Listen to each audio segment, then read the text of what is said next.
अच्छा वो सूखा हुआ क्यों है? क्योंकि पर्वत पे तो जल गिर रहा है लेकिन पर्वत के नीचे नहीं आ रहा। क्यों? तो सुखदेव जी राजा परीक्षित से कहते हैं, सुनो राजन, उस पर्वत के एक कोने में बैठे हैं अगस्त्य मुनि और वो इस जल को ग्रहण कर रहे हैं और ऐसे चुरू करके उस जल को पी रहे हैं। बोले क्यों पी रहे? बोले पिछले जन्म की प्यास पूरी कर रहे हैं। बोले पिछले जन्म की कैसे? तो सुखदेव जी कहते हैं राजा परीक्षित से, राजन, राम युग में जब भगवान ने मर्यादा पुरुषोत्तम भगवान श्री राम के रूप में अवतार लिया अयोध्या धाम में, तो भगवान श्री राम माता सीता का एक नियम था, हर पूर्णमासी को एक ब्राह्मण का निमंत्रण अपने घर में कराती थी। तो पूर्णिमा को ब्राह्मण का निमंत्रण कराती। अब ब्राह्मणों के एक जगह नहीं, हजारों जगह निमंत्रण होते। अब आपके यहाँ थोड़ा खा लिया, दूसरे यहाँ के थोड़ा खा लिया, अगर आप ही के यहाँ पेट भर लेंगे तो दूसरी जगह क्या होगा? उन्होंने कहा, माता सीता ने भगवान से, प्रभु देखो मैं इतने रुच रुच के पकवान बनाती हूँ, रुच रुच के व्यंजन बनाती हूँ, किस लिए? कि ब्राह्मण आएंगे हमारे घर में चकाचक भोजन करेंगे। लेकिन ब्राह्मण आते हैं वो तो ऐसा खा के जाते, जूठन सी बगरा करके थोड़ा सा खाया और छोड़ करके चले गए। अब ब्राह्मणों में वो शक्ति नहीं, वो क्षमता नहीं। पहले का समय था कि शक्ति पर डाउट करने लगे। भगवान ने कहा, चिंता मत करो, इस बार ऐसा ब्राह्मण लाएंगे कि तुम भी याद करोगे। तो सीता मैया से भगवान ने कहा, अच्छा जानकी, कैसा ब्राह्मण चाहिए तुम्हें? बोले ऐसा ब्राह्मण जिसको भोजन कराकर मैं तृप्त हो जाऊं, मेरी आत्मा तृप्त हो जाए। भगवान ने कहा, चिंता मत करो, ऐसा ही होगा। और भगवान पहुंचे कहाँ? अगस्त्य मुनि की कुटिया। वहां पहुंच करके अगस्त्य मुनि को प्रणाम किया और अगस्त्य मुनि से कहा, प्रभु हमारी श्रीमती जी माता सीता आपका निमंत्रण घर में करना चाहती हैं, आपका पदार्पण हो।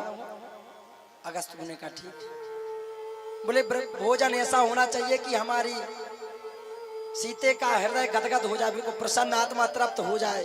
बोले ठीक है प्रभु, ऐसा ही होगा, समझ गए।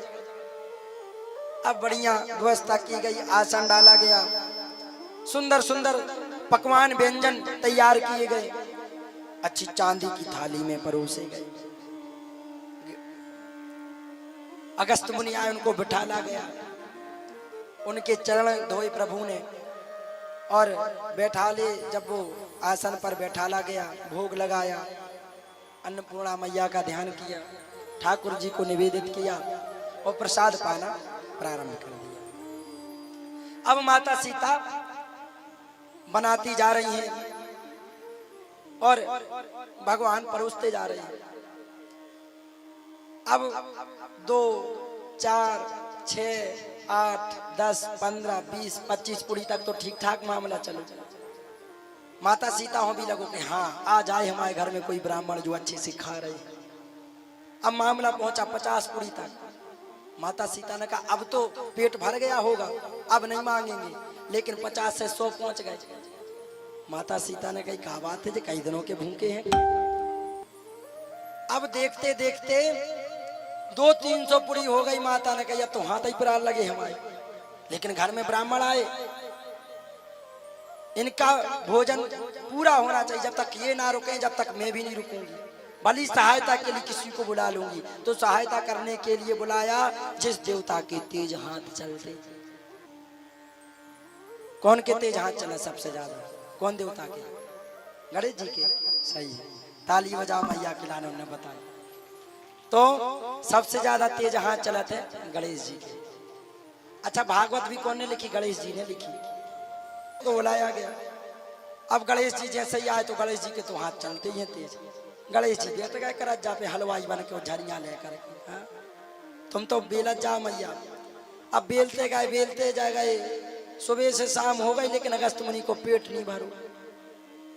रिद्धि सिद्धि भी आ गई, लग गई सेवा में। अरे गणेश जी भी पसीना पसीना। गणेश जी और सिद्धि बोली, मैया सुनो, जय बाबा जी नहीं जाने कौन सी मशीन फिट करके आए हैं पेट में।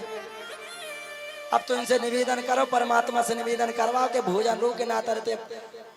पता चलो कि कल से डॉक्टर आई के सोच रहे हम हाँ हम तक भोजन नहीं कर पाए, 2-4 महीना अगर नौकर आते रहे थे।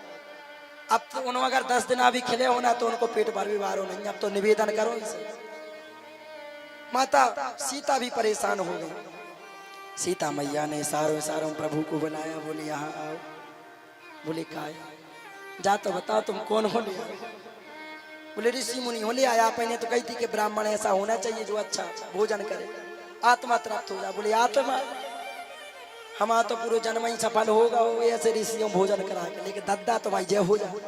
अब तो तना कह दो इनसे 2-4 हजार पूरी खा लेंगे, अभी तक पेट नहीं भरो।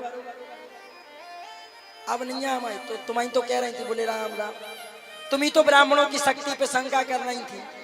बोले अब पता चल गया अगर ब्राह्मण अपनी पे आ जाए तो तुम्हें तक खाने का चुका चिंता कर रहे। अब नहीं हमारी शक्ति। भगवान राम ने कहा ठीक है। भगवान राम ने सारों सारों में अगस्त मुनि से कहा प्रभु सीता मैया की आत्मा तृप्त हो गई। अगस्त मुनि ने कहा ठीक है। भोजन प्रसाद करके हाथों को धुला पात्र में। अब कहा जल। सीता मैया ने जैसे ही सुना जल, सीता मैया ने सोचा कि बता भोजन करात करा तो सुबह से शाम हो गई, हम यूं मना करने पर जल की व्यवस्था पूरा अयोध्या खाली हो जाए, सरयू मैया को पूरा पानी पी ले। अगस्त मुनि को कहा है। हाँ अगस्त मुनि ने ना जाने कितना क्या खाया और क्या समुद्र ये सब पी गए, पूरा समुद्र सूख गया। ऐसे अगस्त मुनि है तो जल की व्यवस्था।